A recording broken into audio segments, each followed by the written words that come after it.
installing the system. Alright, here's an easy way to do this, guys. Power wire. Remove this. Boom.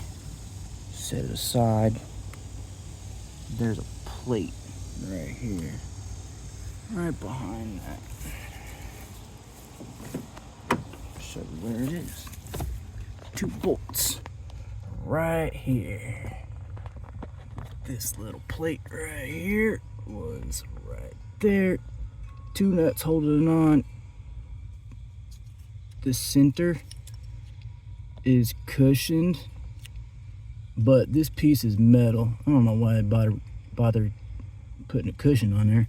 Anyway, knock that out. Drill a hole in to allow you to push this through. There you go. Reinstall it. Perfect professional hole.